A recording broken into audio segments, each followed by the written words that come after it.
नमस्कार, चुनावी विश्लेषण में आपका स्वागत है। 5 राज्यों में इसी साल विधानसभा चुनाव होने हैं और ऐसे में यहाँ पर जो रुझान है उस हिसाब से कहां किसकी सरकार बन सकती है, क्योंकि 5 राज्यों पर बड़ा उलटफेर होने की संभावना लगाई जा रही है, क्योंकि आंकड़े बेहद ही चौंकाने वाले सामने आ रहे हैं। आपको बता दें कि 5 राज्यों पर 2018 में यह भारतीय जनता पार्टी को बड़ा झटका लगा था, लेकिन इस बार भारतीय जनता पार्टी जिस कार की तैयारी मध्य प्रदेश को लेकर कर रही है, क्योंकि मध्य प्रदेश इन 5 राज्यों में सबसे महत्वपूर्ण माना जा रहा है और ऐसे में मध्य प्रदेश पर सबसे ज्यादा तैयारी की जा रही है, क्योंकि मध्य प्रदेश में सबसे बड़ा उलटफेर देखने को मिला था। कांग्रेस ने सरकार बनाई, उसके बाद कांग्रेस के 25 से ज्यादा बड़े नेता बीजेपी में शामिल हो गए, लेकिन अब कहीं न कहीं मध्य प्रदेश को लेकर चुनावी जनसभाएं शुरू हो चुकी हैं और प्रधानमंत्री मोदी जी हो, अमित शाह जी हो, लगातार मध्य प्रदेश के दौरों पर हैं और ऐसे में मध्य प्रदेश को लेकर क्या आंकड़ा बन सकता है। मध्य प्रदेश में जिस कार की अब हलचल देखने को मिली है, बड़ी बड़ी योजनाएं आ रही हैं, जिसमें लाडली बहना हो या फिर जिस कार से कमलनाथ ने भी बड़े बड़े ऐलान किए हैं मध्य प्रदेश को लेकर। तो ऐसे में 5 राज्यों पर कहां किसका पलड़ा भारी नजर आ रहा है, इनको लेकर महत्वपूर्ण आंकड़े सामने आ चुके हैं। बात की जाए तो छत्तीसगढ़ की 90 सीटें आती हैं और छत्तीसगढ़ में भी 36 का आंकड़ा देखने को मिल रहा है, जो ओपिनियन पोल के आंकड़े सामने आ रहे हैं। तो मध्य प्रदेश की 230 सीटें आती हैं। मध्य प्रदेश में भी काफी हलचल है। कमलनाथ 5 गारंटी के साथ एक बार फिर से चुनावी मैदान में है। तो मध्य प्रदेश में बीजेपी अपने 5 साल के काम के दम पर फिर से वापसी का दावा कर रही है। तो राजस्थान में 200 सीटें आती हैं और हर 5 साल में यहाँ सत्ता बदलती है, लेकिन जिस कहा से अशोक गहलोत ने यहाँ बड़े बड़े ऐलान किए हैं और कई बड़ी योजनाएं की बात की है। उसके बाद तेलंगाना में भी लगातार के चंद्रशेखर राव यहाँ से मुख्यमंत्री रहे। तो 5 राज्य ऐसे हैं जो कि कहीं न कहीं काफी उलटफेर देखने को मिलता है, लेकिन राजस्थान सबसे महत्वपूर्ण इसलिए है क्योंकि हर 5 साल में यहाँ सत्ता बदल जाती है। तो बीजेपी के सामने बड़ी चुनौती विधानसभा चुनाव जीतने की होगी, क्योंकि 2018 में यहाँ बीजेपी को बड़ा झटका मध्य प्रदेश, राजस्थान और छत्तीसगढ़ में लगा था, क्योंकि भारतीय जनता पार्टी की यहाँ 2013 में तीनों ही राज्यों में सरकार थी, लेकिन बड़ा उलटफेर 2018 में देखने को मिला।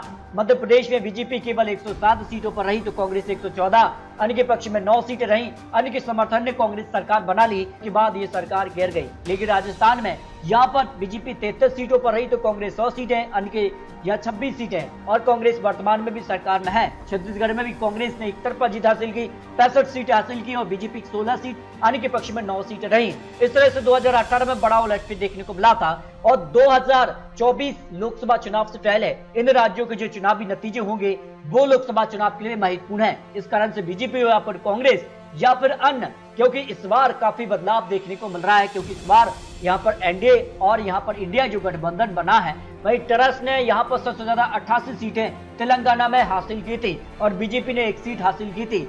लेकिन इस बार क्या टेरस और कांग्रेस मिलकर चुनाव लड़ेंगे, क्योंकि बीजेपी ने तो दावा कर दिया है कि इस बार वो सरकार बनाने जा रहे हैं, क्योंकि त्रिपुरा में भी 1 सीट से बीजेपी ने बहुमत का आंकड़ा अपने दम पर हासिल किया है और इसी तर्ज पर वो दावा करें कि 2023 के इन राज्यों पर वो सरकार बनाने जा रहे हैं और एक सीक्रेट यहाँ रणनीति के तहत बीजेपी चुनावी मैदान में उतरी है। तो क्या कुछ आंकड़ा होगा मध्य प्रदेश, राजस्थान, छत्तीसगढ़ को लेकर, इस पर कुछ महत्वपूर्ण आंकड़े सामने आ रहे हैं। तो 4 राज्य सबसे महत्वपूर्ण है और 4 राज्यों के लिए राजस्थान की 25 सीटों पर बीजेपी 12 सीटों पर कमल खिला सकती है, कांग्रेस भी 12 सीटों पर 1 सीट अन्य के पक्ष में जा सकती है। वही मध्य प्रदेश की 25 सीट की बात की जाए तो बीजेपी के पक्ष में 15 सीट जा सकती हैं, कांग्रेस को 10 सीटें, अन्य के पक्ष में 0 सीट जा सकती है। छत्तीसगढ़ की 15 सीट की बात की जाए तो बीजेपी को 7 सीटें, कांग्रेस को 8, अन्य के पक्ष में 0 सीट जा सकती है। भाई तेलंगाना की अगर बात की जाए तो 20 सीटें, जहां बीजेपी को 10 सीटें मिल सकती हैं, बीआरएस को 10 सीटें, कांग्रेस अन्य के पक्ष में 0 सीट जा सकती है। और इस बार माना जा रही है कि तेलंगाना में सीधे तौर पर बीजेपी और बीआरएस में ही कड़ी टक्कर होगी, क्योंकि कांग्रेस और अन्य मिलकर बीएसआर को सपोर्ट कर सकता है, जो यहाँ पर आंकड़ा बन रहा है, जिस कार का गठबंधन देखने को मिल रहा है। अब बात करते हैं राजस्थान की 65 सीटों के लिए, क्योंकि चारों राज्यों के एक साथ आंकड़े सामने आ रहे हैं। उस हिसाब से 32 सीटों पर बीजेपी, 65 सीटों में से कांग्रेस 22 सीट, अन्य के पक्ष में 6 सीटें जाने की संभावना लगाई जा रही है। भाई छत्तीसगढ़ की 30 सीटों पर बीजेपी 14 सीट तो कांग्रेस 16 सीट, अन्य के पक्ष में 0 सीट की संभावना हो सकती है।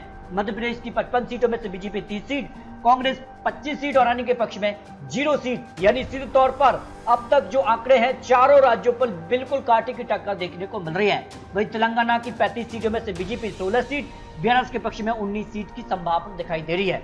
राजस्थान की बात की जाए तो 116 सीटों की बात की जाए 200 सीटों में से तो बीजेपी 50 सीटों के आसपास दिखाई दे रही है, कांग्रेस यहाँ करीब 40 सीट और अन्य के पक्ष में 7 सीटें जा सकती है। यानी राजस्थान में कांटे की टक्कर देखने को मिल रही है, जबकि छत्तीसगढ़ की 45 सीटों पर बीजेपी को 21 सीट मिल सकती हैं, कांग्रेस को 23 सीट और अन्य के पक्ष में 1 सीट की संभावना दिखाई दे रही है। यानी छत्तीसगढ़ में बिल्कुल कांटे की टक्कर यहां देखने को मिल सकती है, जिस कार का अनुमान इन चारों राज्यों को लेकर लगाया जा रहा है। मध्य प्रदेश की 100 सीटों की बात की जाए तो बीजेपी 58 सीट, कांग्रेस 42 सीट, अन्य के पक्ष में 0 सीट की संभावना हो सकती है, जो आंकड़े इस समय निकल कर आ रहे हैं। यानी आज चारों राज्यों पर विधानसभा चुनाव होते हैं तो इस तरह के आंकड़े बन सकते हैं, चारों राज्यों पर कांटे की टक्कर देखने को मिल सकती है। वहीं तेलंगाना की 53 सीटों में से बीजेपी 22 सीट, बीआरएस के पक्ष में 30 सीट जा सकते हैं, कांग्रेस अन्य के पक्ष में 1 सीट की संभावना हो सकती है। राजस्थान की 151 सीट की बात की जाए तो फिर बीजेपी 72 सीट, कांग्रेस 44 से 50 सीट, अन्य के पक्ष में 12 सीट पर संभावना दिखाई दे रही है। इस तरह से छत्तीसगढ़ की 60 सीटों की बात की जाए तो बीजेपी को यहाँ पर 30 सीटें, कांग्रेस को 29 से 1 सीट अन्य के पक्ष में जाने की संभावना दिखाई दे रही है।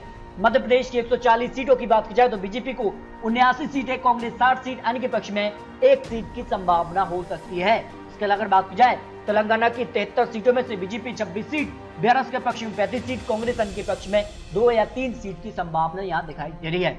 अगर बात की जाए राजस्थान की 170 सीटों पर बीजेपी जो बहुमत का आंकड़ा 101 सीट है उसके आसपास दिखाई दे रही है, 57 से 60 सीट कांग्रेस के पक्ष में, अन्य के पक्ष में 12 सीट की संभावना दिखाई दे रही है। छत्तीसगढ़ की 75 सीटों में से बीजेपी को 37 सीट, कांग्रेस को भी 37 सीट, अन्य के पक्ष में 1 सीट की संभावना यहां दिखाई दे रही है।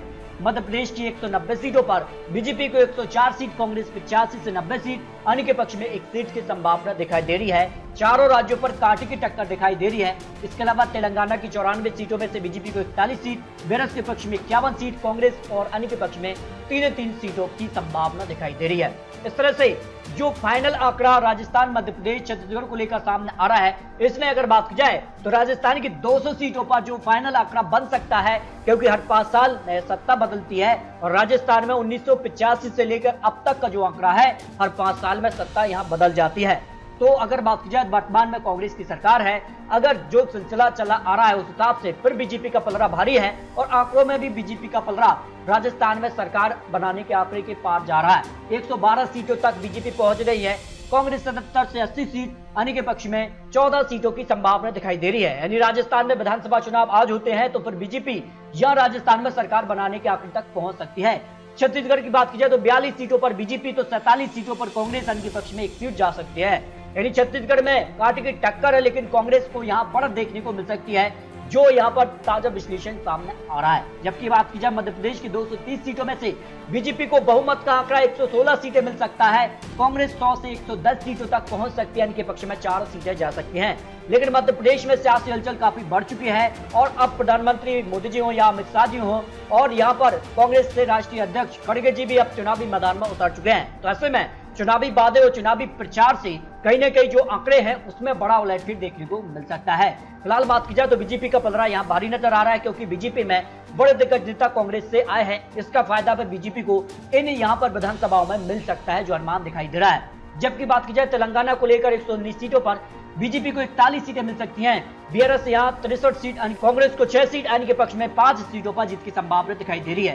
यानी तेलंगाना में विधानसभा चुनाव पर बीआरएस का कब्जा हो सकता है, लेकिन बीजेपी कड़ी टक्कर दे रही है और प्रधानमंत्री मोदी जी यहाँ पर भी चुनावी मैदान में उतरे हैं। इस तरह से विधानसभा चुनाव को लेकर सियासी आंकड़ा जो है वो काफी चौंकाने वाला आ रहा है। अब कहां किस प्रकार के चुनावी वादे होते हैं और जनता किसके पक्ष में जाती है, ये काफी महत्वपूर्ण हो जाता है। फिलहाल आज विधानसभा चुनाव होते हैं तो चारों राज्यों पर कांटे की टक्कर दिखाई दे रही है। इसके अलावा मिजोरम की भी बात की जाए तो मिजोरम में जहां पर 40 सीटें आती हैं और ऐसे में 40 सीटों पर भी बहुत जल्द आपको महत्वपूर्ण विश्लेषण देने वाले हैं।